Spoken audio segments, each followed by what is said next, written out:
Hallelujah. आइए हम एक गवाही को सुनेंगे। सिस्टर आप बताएं, आपका नाम क्या है? शिवानी। आप कहाँ से हो? ज्योति। सिस्टर जी, आपने अपनी गवाही में बताया कि आपको दुष्ट आत्माओं के अटैक होते थे और दुष्ट आत्माएं आपके साथ गलत संबंध बनाता था और गलत सपने भी आते थे। तो आप बताएं बहन कि जब आप पर दुष्ट आत्मा के अटैक होते थे और आपको गलत सपने आते थे तो आपके जीवन में वो कैसा था कि दुष्ट आत्मा आपके साथ गलत संबंध बनाती थी? तो अपनी गवाही को आप खुलकर बताएं। दुष्ट आत्मा के मेरे ऊपर बहुत ही ज़्यादा अटैक होते थे।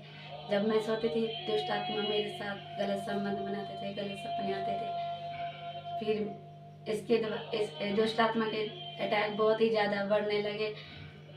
रात को जब मैं सोती थी दुष्ट आत्मा सपनों में मुझे डराता था, फिर मैं डर जाती थी कि फिर इसके द्वारा दुष्ट आत्मा बहुत ही ज़्यादा अटैक करता था। आप पर दबाव हाँ, मेरी छाती पे बहुत ही दबाव पड़ता, मेरी गर्दन को दबा लेता था दुष्ट आत्मा। ऐसा लगता कि कोई मेरे ऊपर बैठ गया है। और आपकी आवाज नहीं निकलती? हाँ, मेरी आवाज़ कुछ भी नहीं निकलती थी। ऐसे ही गला दब जाता था कि आवाज़ कुछ भी नहीं निकली। फिर और आपको गलत सपने आते थे, गलत सोच आते थे, गलत विचार आते थे मन में। इसके द्वारा दुष्ट आत्मा के बहुत ही ज्यादा अटैक होने लगे। अशुद्ध चीजें खाती थी मैं। आपने बताया कि आप अशुद्ध चीजें खाती थी, जैसे कि मिट्टी हो गई, चाक बत्ती और पेंसिल भी आप खाते थे।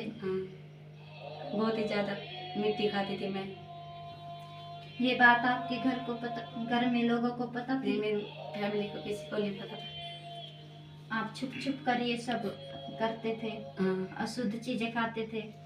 तो इस वजह से जब आप पर दुष्ट आत्मा के अटैक होते थे, गंदे सपने आते थे, जब आप सोते थे दबाव पड़ता था, तो इन दुष्ट आत्माओं के अटैक की वजह से आपने बताया कि आप पाप में चले गए थे। मेरे विचार में चले गए। तो आप बताएं कि जब आप पाप में चले गए तो आपका जीवन कैसा था? बहुत ही खराब था। आप बताएं कि कैसे आप पाप में गए, कैसे आपका जीवन था, आप क्या क्या करते थे? खुलकर लोगों को बताएं ताकि उनका भी विश्वास बढ़े, ताकि जो कोई आज पाप में है, कोई बुरे कामों में, ताकि वो भी आपकी गवाही को सुनकर उस पाप से बाहर आ सके। आप बताएं कि आपका जीवन वो कैसा था जब आप पाप में थे? मैं पाप में चली गई थी, विचार में चली गई थी। दुष्ट आत्मा के बहुत ज़्यादा अटैक होते थे। मैं गलत फोन पे गलत बातें करती थी, गलत संबंध थे मेरे बाहर। बहुत ही ज्यादा व्यभिचार में चले गए। बहुत ही ज्यादा व्यभिचार में। फोन पर बातें करना। जब मेरे मम्मी पापा को पता चला तो मेरे मम्मी पापा मुझे बहुत समझाते थे, पर मैं उनकी बात नहीं मानती थी। बहन आप बताएं, जब आपकी बेटी पर दुष्ट आत्मा के अटैक होते थे तब आपको पता था? वैसे तो पता नहीं था। जब ये फोन पे बात करती थी उस टाइम एक दिन पता लग गया कि ये फोन पे बात करती है। तो उस टाइम हमने इसको मारा भी सही और इसको समझाया भी ये गलत चीज़ है, ये गलत है, ये तेरी लाइफ अच्छी नहीं है, ये बहुत बुरा काम है, ये अच्छा नहीं है। फिर ये नहीं समझती थी, फिर भी ये काम वही करती थी। ऐसे करते करते ना फिर सिस्टर आप बताएं कि जब आपकी बेटी की ऐसी हालत थी, जब आपने अपनी बेटी को पाप में देखा कि ये व्यभिचार में पड़ चुके, पाप में पड़ चुके, तो आप बताएं बहन कि आपके जीवन पर क्या बीता था, घर के हालात मुझे तो बहुत दुख लगा था कि ये मेरी बेटी कैसे व्यभिचार में, कैसे गलत काम में चली गई, कैसे ये काम कर रही है, ये किस वजह से, क्या वजह है। और हम इसको समझा समझा के थक गए, ये नहीं समझी, ये फिर भी ऐसे करती रहेगी। फिर हम ऐसे बहुत दुखी थे, बहुत ज्यादा, बहुत रोते थे। बहुत गवाही में बताया आपने कि जब आपकी बेटी पाप में चली गई थी तो आप डिप्रेशन में चले गए थे। तो आप बताएं कि वो जीवन कैसा था, आप कैसे डिप्रेशन में चले गए, आप कैसे दिन रात को अपने जीवन को काटते थे? बस ऐसे ही रोते रहती थी मैं, मतलब मेरी बेटी का क्या होगा, हमारे घर का क्या होगा, ये कैसे हो रहा है। ऐसे सोच सोच के रात को भी नींद नहीं आती थी, ऐसे बेचैनी होती थी, भाई क्या हो गया, क्या पता नहीं कैसे हम इस दुष्ट आत्मा से, ऐसे हालातों से निकलेंगे, कौन हमें निकालेगा। तो बहन आपने अपनी गवाही में बताया कि जब आप पर दुष्ट आत्मा के अटैक होने लगे, पाप में चले गए, तो इस वजह से आपके जीवन में बीमारियों ने एंटर किया, आप बीमार भी होने लग गए थे। आपको बहुत ज्यादा फीवर होने लग गया था। तो आप बताएं कि आपको जब फीवर हुआ तो आपके जीवन में वो कैसा था? आप बताएं कि कौन कौन सी बीमारी आपको हो गई थी? मुझे बहुत ही फीवर होने लगा, मेरी छाती में दर्द होता था। जब हमने डॉक्टर के पास दवाई लेने गए तो अल्ट्रासाउंड किया तो उसमें रिपोर्ट में इन्फेक्शन आए, मेरी छाती में बहुत दर्द होता था। जब मैं रोटी खाती तो मुझे पेट में बहुत दर्द हो जाता था, कुछ भी नहीं खाया जाता था मेरे से। डॉक्टरों से आपने मेडिसिन ली और उससे कोई भी फर्क नहीं हुआ। कितने डॉक्टरों के पास गए? 2-3। आप बताएं बहन कि जब आपकी बेटी को फीवर हुआ, बहुत ज्यादा बुखार होने लगा, बीमारियों में चली गई, तो आपका जीवन कैसा था? आपको क्या लगता था कि मेरी बेटी अब इन पापों से बाहर निकल पाएगी, मेरी बेटी चंगी हो पाएगी या नहीं?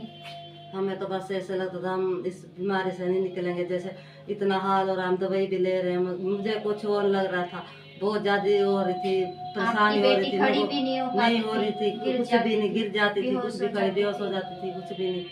तो आपने कितने डॉक्टर बदले? 2-3 डॉक्टर के पास तो गए हम, फिर अल्ट्रासाउंड भी करवाया, उसमें भी थोड़ा बहुत वो आया भाई ये ठीक हो जाएगी, ग्लूकोज भी चढ़वाया, कुछ नहीं फर्क लग रहा था, बस ऐसे ही हम बीमारी में ये पड़ी थी। मेडिसिन लेते रहे दवाई लेते कुछ आराम नहीं आया। दिन में 2-3 टीके लगवा लेते थे, फिर भी नहीं आराम आता था, दर्द वैसे होता था छाती में।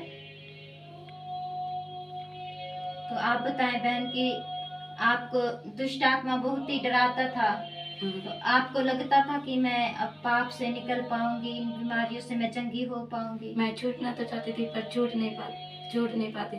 मैं पाप को छोड़ना चाहती थी पर छोड़ नहीं पा रही थी। तो आपको किसने, आप पहले से ही जुड़े हुए थे निसार राजपूत मिनिस्ट्री के साथ? हम तो प्रार्थना पहले ही जुड़े थे, यहाँ पर प्रार्थना जुड़े हुए थे, फिर भी ये पता नहीं कैसे दुष्ट आत्मा ने ऐसे काम किया और सताने लगी, और जब हम यहाँ पर विश्वास से आए, यहाँ पर एक दिन विश्वास से आए कि आज हम यहाँ जाएंगे तो हम लगातार प्रार्थना करवाएंगे तो मेरी बेटी आजाद हो जाएगी, और यहाँ पर आए और प्रार्थना में जुड़े रहे, जैसे जुड़े रहे प्रार्थना में। एक दिन पास्टर विशाल ने, प्रभु के दास ने प्रार्थना की, फैर की, और मेरी बेटी में से दुष्ट आत्मा निकली, उसी टाइम मेरी बेटी हील हुई। तो परमेश्वर के दास ने लहर प्रेयर की थी आपकी बेटी पर, और आपकी बेटी उस समय से लेकर अब तक पूरी तरह से अब पूरी ठीक तरह है। आजाद है, ठीक। बहन आप बताएं कि आपको अब दुष्ट आत्मा के कोई अटैक नहीं होते? नहीं होते। अब बुरे सपने, गंदे सपने जो आते थे? गलत सपने भी नहीं आते, कुछ चीजें भी नहीं खाती, पाप से मैं आजाद हो चुकी हूँ। अब आप पूरी तरह से हील हो चुके हैं। अब आपका जीवन कैसा है? ठीक है। तो प्रभु में मगन है, प्रभु की आराधना आप रोज बताएं कैसे बहन। करती है, आप तो प्रभु में मगन हो गई है, ये जीवन प्रभु को दे दिया। आप तो पहले प्रभु प्रार्थना में नहीं मगन। करती थी? नहीं, अब प्रार्थना नहीं करती, करती ना है। आराधना में बैठती थी, बस हो जाती थी, ना प्रार्थना करती थी, ना आराधना, ना कुछ, बस ऐसे खुश हो जाती थी। आप बताएं अब आपकी बेटी का जीवन कैसा है? अब अब कैसे मेरी घर में बेटी अच्छी है, प्रार्थना बिल्कुल करती है? प्रार्थना करती है, बहुत अच्छा है जीवन मेरी बेटी का, और बहुत स्वभाव अच्छा हो गया है, बोलने का भी, बैठने का भी। पहले ना हमारे साथ बैठी थी, ना बोलती थी, ना कुछ बताती थी। प्रभु का धन्यवाद करती हूँ, मेरी बेटी को चंगा किया, हील किया, और इस लायक खड़ा किया, प्रभु का मैं धन्यवाद करती हूँ, अब आप और बताएं प्रभु बहन यीशु मसीह का धन्यवाद करती कि आप हूँ। अब कितने समय से ठीक है? 1-1.5 महीने हो गए, मैं बिल्कुल हील हूँ। आप क्या कहना चाहते हैं उन लोगों को जो आज भी पाप में है, बुराई में है, जो छूट नहीं पा रहे? वो छूटना तो चाहते हैं, निकलना तो चाहते हैं पाप से, लेकिन वो निकल नहीं पा रहे, दुष्ट आत्मा के अटैक के नीचे हैं, शुद्ध चीजें खाते हैं। आप उन्हें क्या कहना चाहते हो बहन? हम तो प्रभु ऐसे ही कहना चाहते हैं कि वो भी प्रभु में आए और खड़े रहें, और प्रभु पर विश्वास रखें, और प्रार्थना में जुड़े रहें, और जीवित हजूरी में जुड़े रहें, जहाँ प्रभु के बड़े बड़े काम होते हैं, और प्रभु उनको भी हील करेगा। जैसे मेरी बेटी को आज हील किया, चंगा किया, यहाँ पर खड़ा किया, प्रभु का धन्यवाद करती, उनको भी चंगा करेगा और हील करेगा।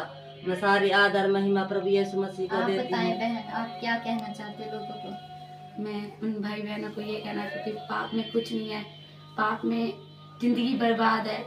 एक ही स्थान है जो जीवित चर्च है, वहाँ पर आए और आप हील हो जाएंगे, छुटकारा को पा लेंगे। कहीं भी चले जाए, कहीं भी छुटकारा नहीं है, बस एक ही है, प्रभु यीशु मसीह, वही छुटकारा देने वाला परमेश्वर है, वही हील करने वाला परमेश्वर है। Hallelujah, hallelujah.